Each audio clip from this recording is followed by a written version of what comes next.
Hello my friends, Grim here, and welcome to another Diablo 2 video. This one is answering, after asking the question, what is it like to play a windy druid, on hell of course, with mediocre gear? So, the first thing to do is define our terms, so we're going to do a little bit of a gear check and talk about exactly what we mean before I show you firsthand what it is like to play this guy throughout various levels and stages of this game. A quick note, before we do that gear check, I am having all kinds of trouble playing online while smoothly recording this game using OBS, so I have had to do the radical act of lowering everything to 1080p.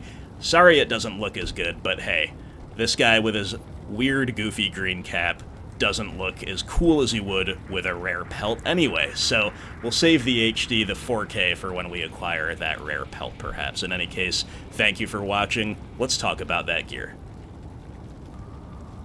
Alright, so when I say mediocre gear, I mean relative to the endgame, ideal, best in slot type stuff, and also perhaps relative to our level, which is 87. But mediocre is relative because one player's mediocre gear is another one's trash gear, is another one's awesome gear, frankly. So let's see exactly what we're working with. We have a Shaco. Can't really go wrong with that, can ya? It's even socketed with a perfect topaz. That said, of course, for druids, best in slot is some kind of a rare pelt with massive bonuses to the skills that you main, plus all kinds of other useful attributes. Shaco, obviously, a very good placeholder for now, and arguably my best item overall. Hoto, Heart of the Oak, actually is best in slot for a windy druid. We just made it the other day after dropping a Vex rune, and it's got a low roll on the resistances, but I'm not complaining. Skin of the Viper Magi, always nice for a caster. Obviously, Enigma is best in the slot here. It's got an above-average roll on those resistances, and we've got best in slot, offhand, Spirit, in a Monarch. We were fortunate enough with our only ever roll of Spirit online to get perfect FCR, and indeed perfect Magic Absorb. We do have a low buff to the mana pool, but I will take it. Havoc Wing is our amulet. It's a rare one, plus 2 elemental skills, in addition to 41 to mana, 12 fires, and 13 better chance of getting magic items. So far, so good, right?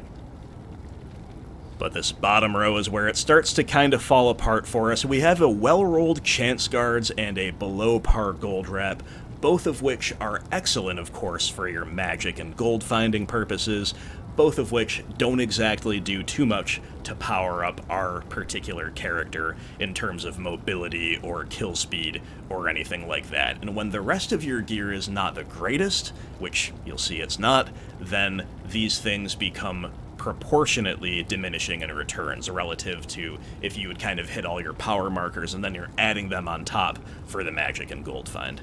Our boots are Alder's Advance, which has rolled well for fire resist, and I actually like these even though they're probably not in the top few best in slot, because when you don't have access to teleport in any way, shape, or form, that 40% faster run walk is really nice. And then you've got 50 to life, the aforementioned big fire resist, 47% in this case, 10% damage taken goes to mana, we'll take it.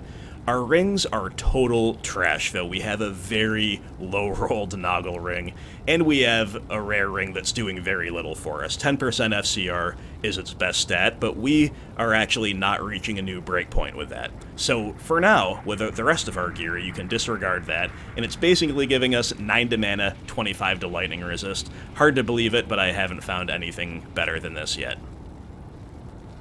So all in all, our rings are terrible. Gloves and belt good for treasure hunting, but not for kill speed. Skin is great, but it's no Enigma, is it? And Shaco is it's amazing, but it's deceptively far away from best in slot for a windy druid. So this is what I mean by mediocre gear. And moving on to this part of our inventory, we have a nice Annihilus 2013-10. We have a below par Torch 13-12, but hey, I'm not complaining. Any torch is obviously a massive buff to any character that can take advantage of that +3 as well as we can. We have a single +1 skiller Grand Charm, and then we just have a small selection of our other best charms. Small charms, all res +5, cold res 10 and 3% faster run walk, 8 to life cold res 6, and poison res 11, and then a couple large charms all res 7, and 8% faster hit recovery. So these charms help us get to overcapped on all 4 elemental resistances, and 63% faster hit recovery, which is exactly the threshold of a new breakpoint.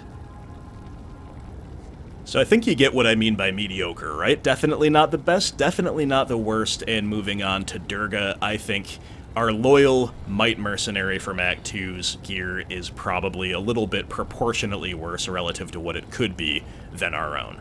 We have a nice medium roll of a Vampire Gaze. We have a slightly above average but non-ethereal Bone Hue, which I have slapped a couple Am runes in for some life leech, which combined with Vamp Gaze gives him a nice 20% life stolen per hit.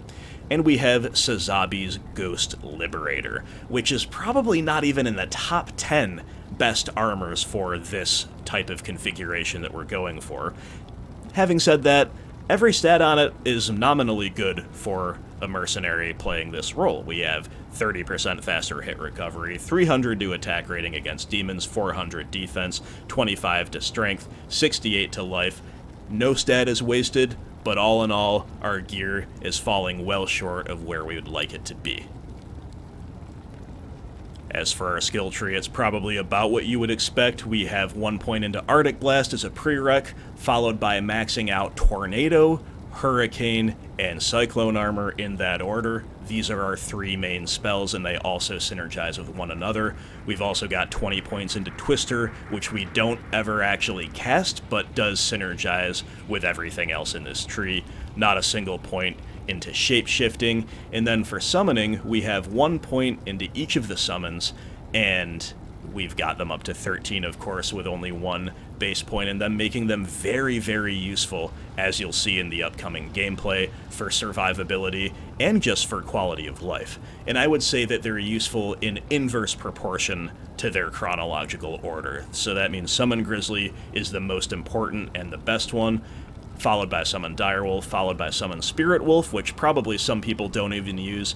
I find them survivable enough that they're not much of a pain to resummon, so while I'm doing my beginning summoning, you know, getting the bear and the direwolves ready in town, I just summon the Spirit Wolves while I'm at it. I won't ever resummon anything in battle besides maybe the bear, but I think Spirit Wolf is fine enough to use with a point in it, but it's not as good as the direwolves, which are, again, not as good as the grizzly, and Raven is not even worth summoning unless you have a lot more points into it, in my opinion. Finally, Oak Sage, 13 base points in this, and I will be maxing it out as I continue leveling. This is quite an incredible skill, arguably one of the biggest incentives to playing Druid, especially if you're partying up. And as for our character tab, as mentioned, we're level 87. We have a bunch of wasted points in strength because I pumped it enough to wear a Monarch and then subsequently found other items and charms and stuff that gave me more to strength. Obviously, at some point I'll respec and get a lot more into vitality. We have a Tornado that is a little over 4k minimum, just about 4.5k maximum damage, and a Hurricane that's right around 2k. For Advanced Stance, 264 Gold Find, 170% Magic Find, the aforementioned 63% exact threshold of faster hit recovery for the next breakpoint. We have capped out resistances. We have 115% faster cast rate, over 99, but not particularly close to the next level. So if we were at the endgame, we'd be looking for the next level up, the next breakpoint, I mean, of both FHR and FCR. Hilariously, with our gear, we have plus 17 to light radius. Our mana pool's 586, and our life pool is 1178, but with this Oak Sage, when you're out in the world, it goes up to 2579, so a base 13 Oak Sage, more than doubling our health pool, and indeed, buffing the health of all of our summons and of good old Durga. So that's what I mean by mediocre gear and non-min-maxed stats. How, might you ask, does a character such as this fare in the hell world of Diablo?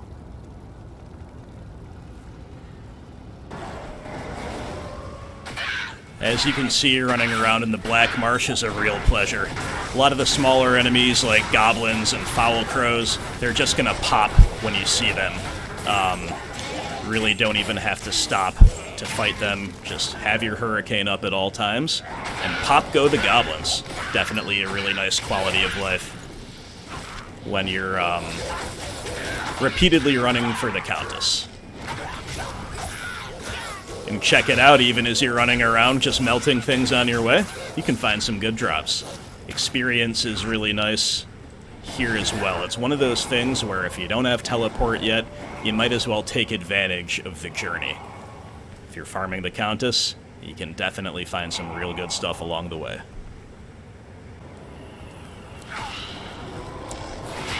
As for the tower cellar, it's really not too bad. You gotta be wary of ghosts because they are immune to physical. But you saw how quickly we just melted them with Hurricane. Of course, they can spawn immune to cold as well. And in that case, you better fire up those Alder's advanced boots and get the heck out of there. It is not worth trying to slowly grind them down. Unless you're using something like Reaper's Toll to apply Decrepify on the mercenary. But again, this is just more mediocre gear than Reaper's Toll, and it's really no problem at all. You could also consider running with a Sunder Charm. I don't think that is particularly necessary, but hey, I haven't tried it yet, so I'm not going to knock it too hard. Now we've got a Cold Enchanted pack that's just spawned, and as you can see, they're posing a lot more of a problem for us than you might otherwise encounter anywhere in Act 1. Haze Crow the Axe not going down anytime soon. On we go. Better things to do. The other thing to watch out for here in the tower are Dark Archers. Your Cyclone armor makes you very, very tanky, but does not help you against physical damage, only against fire, cold, and lightning. So make sure to respect them, especially unique packs, and you'll be just fine.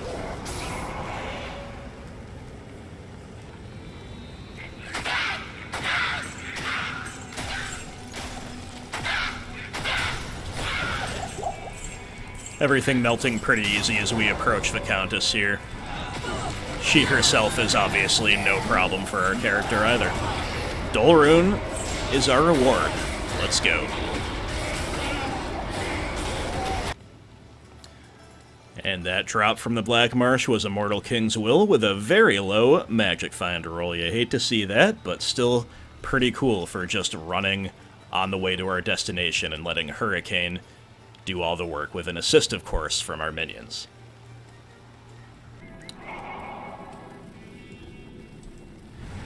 The pit is another great place to farm, and even right here in the outer cloister, you can encounter some real intense ambush parties awaiting you.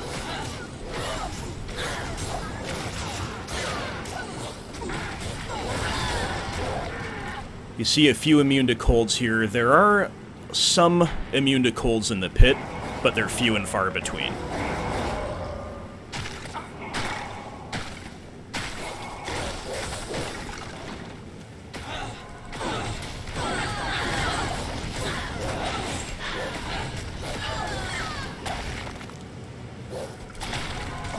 Wow. So many uniques right here on the way.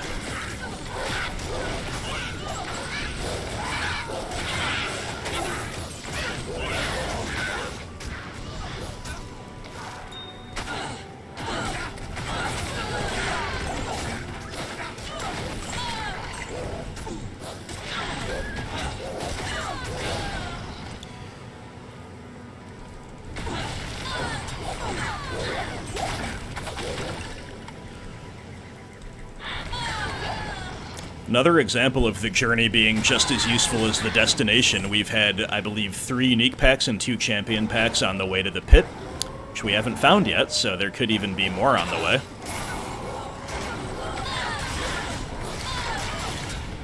Here's a unique drop, and as always, the AoE in the presence of minions makes playing in these open areas a lot more useful, and a lot easier to kind of incidentally kill things along the way than it would otherwise be.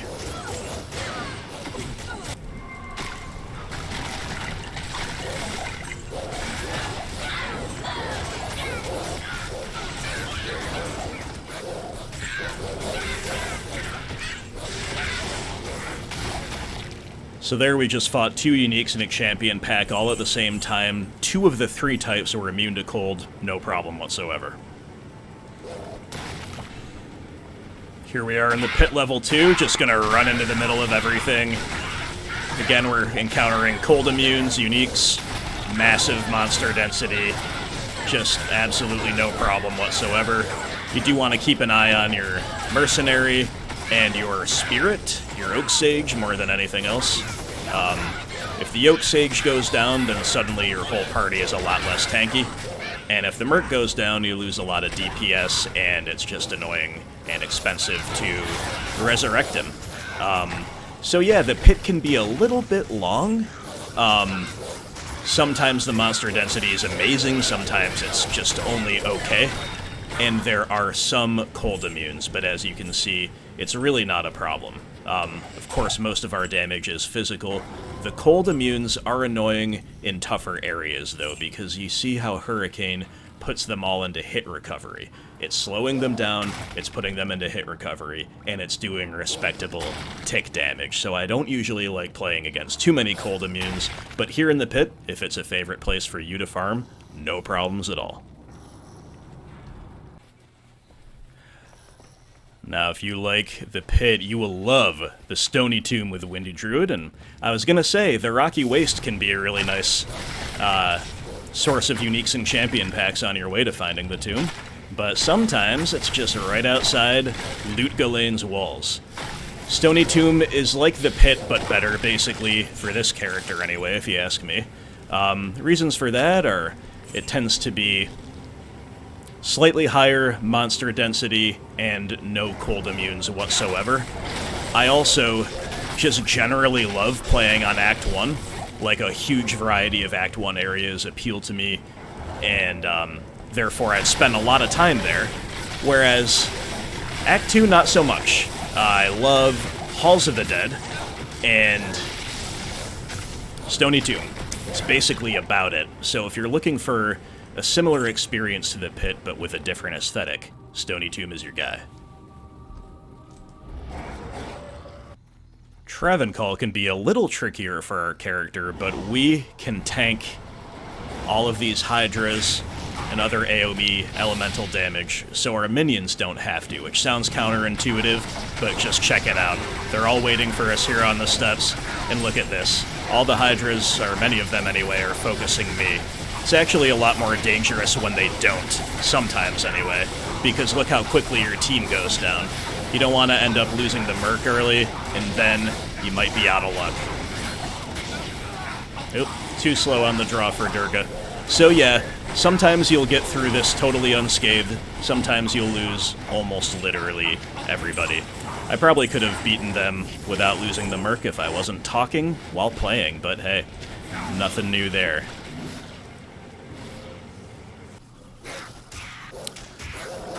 It's worth noting also that the Druid can, if you ever are mad enough to want to do this, just sort of run around like you do in Act 1 in the open areas with Hurricane up, and kind of kill everything that moves in a lot of areas of the jungle. Again, what kind of person would want to do this? Voluntarily play in the jungle areas? I really don't know. But maybe if it's a terror zone, or maybe if you just want revenge on all these little guys that killed you so much early in the game. Act 3 also does play host, though, to the arachnid lair, which is actually a pretty decent place to farm. It's level 85, it's dense, and it's got a super chest at the end. We're not the best frigid highlands waypoint farmer of all time. When you go north and fight eldritch, all of his enslaved are cold immunes, and then when you go south and fight shenk, the Druid can sometimes lack a little bit of mobility against really tough enemies with a lot of missile presence, to the point where it can be a little bit harder to clear. And Act 5 generally, okay, here's a great example of what I mean. Look at all this nonsense. Definitely a little bit sketchy, but, you know, just try to keep your Cyclone armor up when that's relevant, and keep an eye on your health total, and this is about as bad as it gets, I guess, and we're still holding our own. It's definitely a little rough, definitely not easy. But, yeah, so many burning dead. What can you do? But with one of the probably worst-case scenarios out there, we are, you know, clearing no problem, not losing any of our party while we're at it.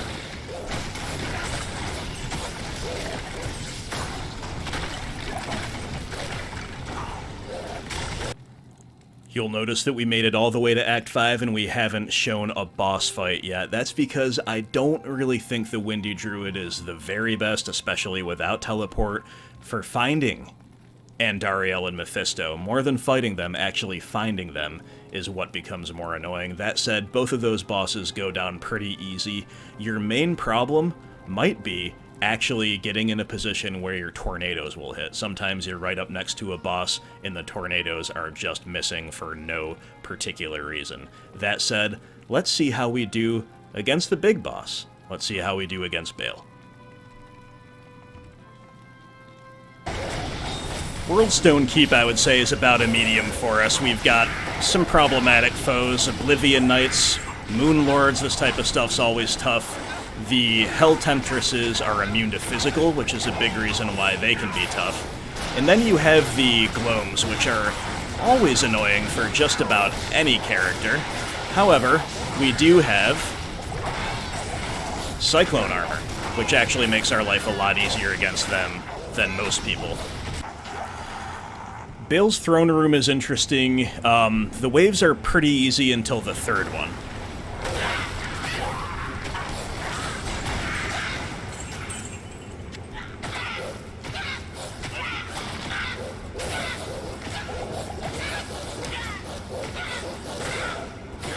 So we go right ahead and wipe the first. We'll wipe the second, too.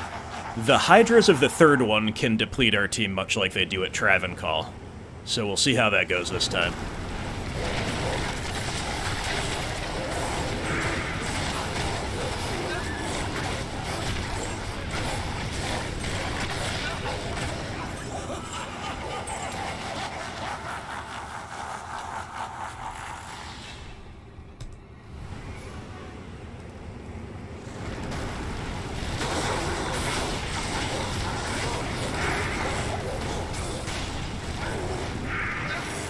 Okay, I like to pull back a little bit if we're not sure, but we actually just kind of melted them that time.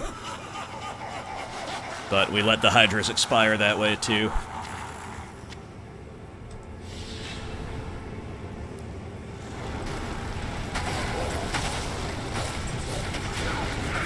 If these guys focus you, you can actually lose your life very quickly, but if they don't, then it's pretty easy.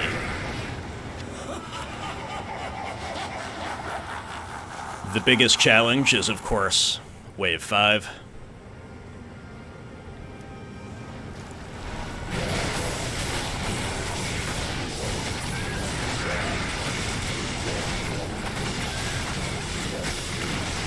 Our wolves are going down, but we're beating them pretty steadily.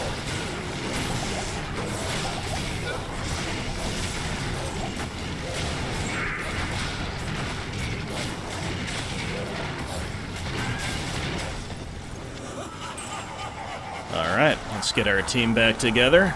Just lost one dire wolf and all 5 normal wolves. Been running out of rejuves, actually, during this Worldstone Keep run.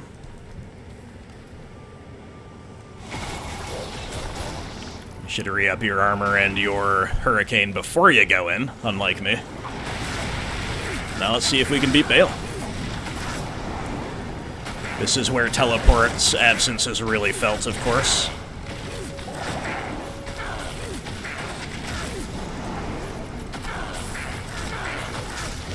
Trying to resummon the Oak Sage as it goes down, a little easier said than done. But all of our minions, all of them, except Durga, are over there fighting the stupid tentacles. So not only did we not get to telestomp, we're actually just fighting with almost none of our team. That said, we're still taking Baal down. It's just taking a lot longer than it normally would. And we're going to at least resummon the bear.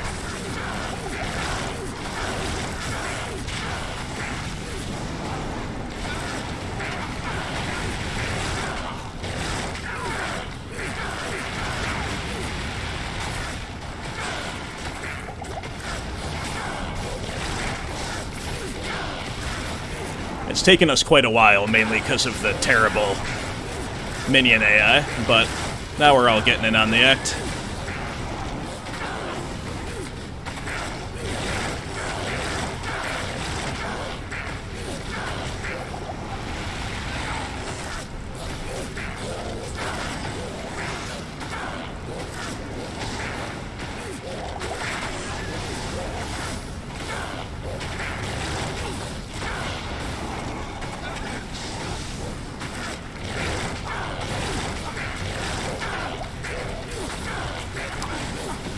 Slow but steady.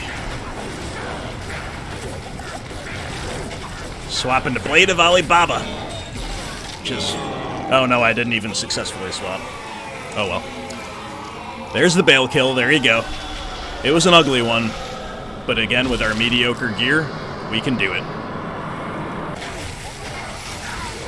For those of you who like to kill Diablo, let's see what that's all about. So the River of Flame is the most annoying part. You've got some cold immunes, plus the lack of mobility for a character like ours. Makes for a little bit of slow going, but it's relatively safe. You're not really going to die here.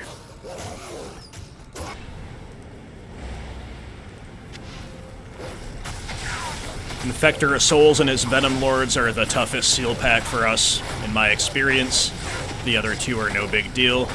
This one, if you get a bad engagement, or again, if they focus you and you're not paying attention, you can be in some trouble. Infector can sometimes take a while to go down too, as you can see, but generally speaking, not in any real danger, just a bit of a hurdle for us.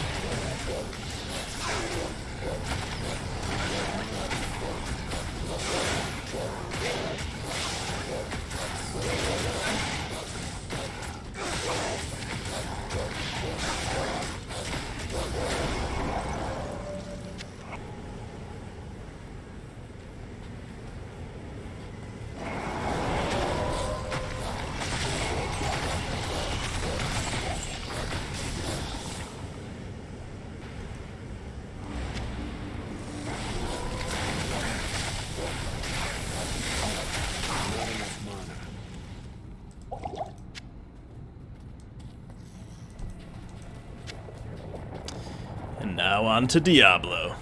Not even death can save you.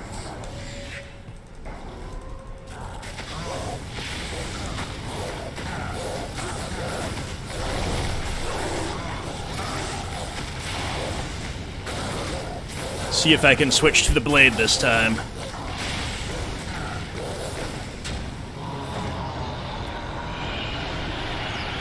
We did it.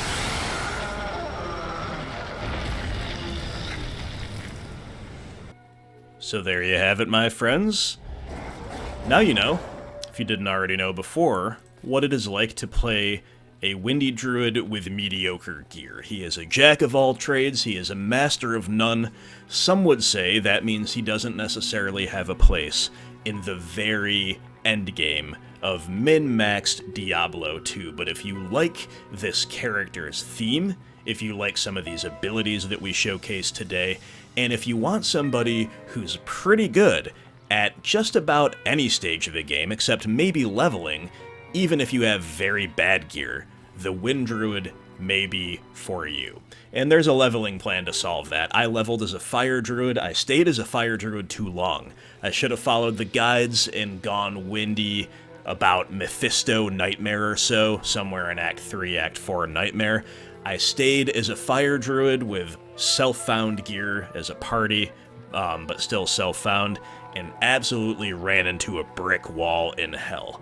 As soon as I respec'd into Windy, even though I lost my good gear for doing so that was fire-oriented, what decent gear I had, I should say, it wasn't good, Windy immediately became way more powerful, and now maybe Fire is most powerful at the very endgame with GG items, but as for this stage of the game, when you're in hell and you're trying to farm toward those items, and you want a varied experience, you want a safe experience, and you want a cool experience, I think Windy Druid, despite mediocre gear, is very, very strong. So thank you very much for watching.